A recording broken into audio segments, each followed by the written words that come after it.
इतिहास गवाह है सर कि दिल्ली का तख्त सलामत रखने की जिम्मेदारी महाराष्ट्र लेता था, लेता है और लेता रहेगा। दिल्लीचे ही तख्त राखी तो महाराष्ट्र माझा। महाराष्ट्र के विकास के बिना इस भारत राष्ट्र का विकास होना नामुमकिन है। महाराष्ट्र में भी बाढ़ आते हैं, लेकिन महाराष्ट्र में बाढ़ और उससे होने वाली जान और माल के नुकसान की हानि की बात अर्थमंत्री जी ने नहीं की। 1.5 घंटे के भाषण में एक बार भी मेरे राज्य महाराष्ट्र का नाम नहीं लिया गया। महोदय, मैं और मेरे निर्वाचन क्षेत्र के लोग बहुत ध्यान से बजट के भाषण को सुन रहे थे। आशा ये थी कि सांगली को इस बजट में कुछ हासिल हो, लेकिन दुर्भाग्य ये रहा कि सांगली तो दूर, लगभग 1.5 घंटे के भाषण में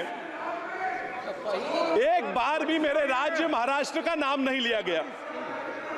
असम और बिहार के नदियों में आने वाली बाढ़ की बात की गई, लेकिन महाराष्ट्र में भी बाढ़ आते हैं, लेकिन महाराष्ट्र में बाढ़ और उससे होने वाली जान और माल के नुकसान की हानि की बात अर्थमंत्री जी ने नहीं की। आंध्र के अमरावती की बात की गई, उनको हजारों करोड़ रुपए का फंड दिया गया, लेकिन महाराष्ट्र में भी अमरावती आती है, उसका जिक्र न किया गया। सांगली जो मेरा निर्वाचन क्षेत्र है, वो भी चाहता है कि स्मार्ट सिटी में उसका समाविष्ट हो, उसका ना स्मार्ट सिटी में समाविष्ट हुआ, न वहां हवाई अड्डे के लिए कोई निधि दिया गया। बिहार के सिंचाई योजनाओं के लिए AIBP और PMKSY से निधि देने की बात की गई, लेकिन मेरे महाराष्ट्र में, मेरे सांगली में विस्तारित महिषार और विस्तारित टेम्बू प्रकल्पों के लिए AIBP से निधि देने के लिए अर्थ मंत्री को कोई जरूरत महसूस नहीं हुई। महोदय, भारत के टैक्स का 37% हिस्सा यह महाराष्ट्र से आता है। भारत की GDP का 14% हिस्सा यह महाराष्ट्र देता है। सरकार का लक्ष्य है कि 5 ट्रिलियन की इकोनॉमी बनाएंगे। 5 ट्रिलियन की इकोनॉमी बनाने के लिए अगर भारत का महाराष्ट्र से 1 ट्रिलियन की इकोनॉमी ना बने तो ये 5 ट्रिलियन मुमकिन नहीं है। महाराष्ट्र के विकास के बिना इस भारत राष्ट्र का विकास होना नामुमकिन है। मैं महाराष्ट्र के एक स्टेट एंथम, जो हमारा राज्य गान है, उससे एक लाइन आपको बताता हूं। दारिद्र्याच्या उन्हात शिजला, निढळाच्या घामाने भिजला, देश गौरवासाठी झिजला, दिल्लीचे ही तख्त राखी तो महाराष्ट्र माझा। इतिहास गवाह है सर कि दिल्ली का तख्त सलामत रखने की जिम्मेदारी महाराष्ट्र लेता था, लेता है और लेता रहेगा।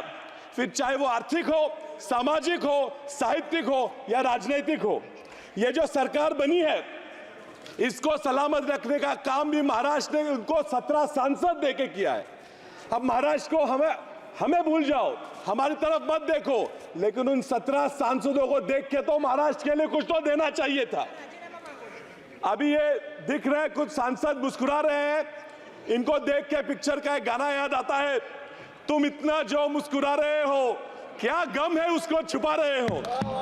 मैं जानता हूं इन्हें डर है कि वापस निर्वाचन क्षेत्र में जाके क्या कहेंगे, ये दुख उनको सता रहा है। खैर, इनकी मजबूरियां मैं समझता हूं सर। बैसाखियों पे बनी हुई सरकार से और लोग क्या अपेक्षा करेंगे। मुझे डर है कि ये बैसाखियों पे मजबूरी चलने वाली सरकार अपना देश न डुबा दे।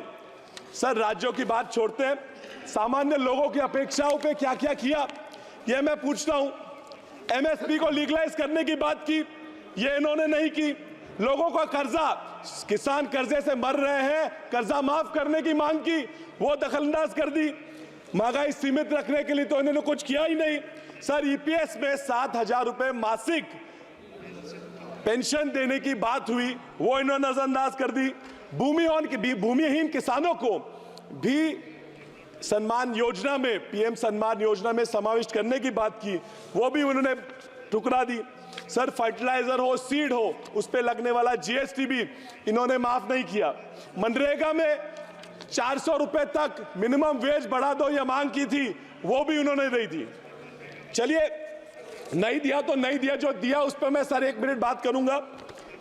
Food subsidy, they have decided to again continue with the 80 crore food subsidy. So it's a very ironic issue because the entire BJP's plan, election manifesto going around telling people was कि if you don't vote us back to power, आपकी food subsidy खत्म हो जाएगी। Sir food subsidy की बात करते हैं और खुद इन्होंने इनके बजट में फूड सब्सिडी पे देने वाला प्रोविजन कम कर दिया है। सर ये किसानों की वेलफेयर की बात करते हैं, 13.5% फर्टिलाइजर की सब्सिडी के लिए होने वाला प्रोविजन इन्होंने कम किया है। सर ये इंटर्नशिप की बात करते हैं, 500 फर्म मिलके 20,000 लोग हायर करेंगे बात करते हैं, मुझे ये मुमकिन नहीं लगता। सर ये 3 करोड़ घर बनाने की बातें करते हैं, मैंने पूरा बजट छान मारा, पिछले बजट से इस बजट में सिर्फ 5% ज्यादा प्रोविजन किया है। ये किसे फंसाने की कोशिश कर रहे हैं? सर ये छोड़ के बजट में 70,000 पिछले वोटर अकाउंट में और 60,000 इस वोटर अकाउंट में उन्होंने न्यू स्कीम्स के लिए दिए हैं। कौन सी न्यू स्कीम्स हैं, इससे क्या होने वाला है, क्यों नहीं बताते? हमसे वोट मांग रहे हैं और नहीं बता रहे 60,000 रुपए कहां जाए। Sir you are in this budget, is this a budget only of announcements और is a budget only for actual provisions?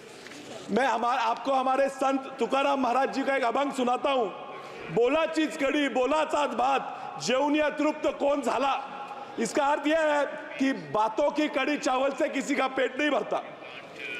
Sir परसों एक बजट से खुश सांसद मुझे बोले कि विशाल ये तो अभी बस ट्रेलर था, पिक्चर अभी बाकी है। सर ये ट्रेलर और पिक्चर सी बातों से मैं पूरा डर जाता हूं। परसों बीवी बोली एक ट्रेलर देख लिया पिक्चर का और पिक्चर दिखाने मुझे ले गई। सर दिक्कत यह है कि ट्रेलर देख के पिक्चर तो चले गए, आधे घंटे में बोर करके बकवास पिक्चर ही बाहर आ गई। सर ये दिक्कत इस सरकार से मेरी यही है कि ट्रेलर तो ये बहुत अच्छा बना लेते हैं लेकिन इनसे पिक्चर नहीं बनती क्योंकि डायरेक्टर में ही प्रॉब्लम है। इस बार तो ट्रेलर भी बकवास हुआ। So I'll conclude the simple point and I want to tell them why they have lost in states like Maharashtra, and they may go on and talk about how the constitution was brought in and how caste equation was brought in, but that is not the reason for them losing majority of the states of India. They have lost because there's an article by Indian Express which says that in every state where the GDP has dropped, the BJP has lost. And if they continue with this kind of economic policy, I assure you, sir, I'm concluding, I assure you, sir, आने वाले महाराष्ट्र हरियाणा के चुनाव में ये वापस हारेंगे। इसलिए इनको अनुरोध है कि इकोनॉमी पे ध्यान दो, वरना आप ज्यादा दिन उस तरफ नहीं रहने वाले। धन्यवाद।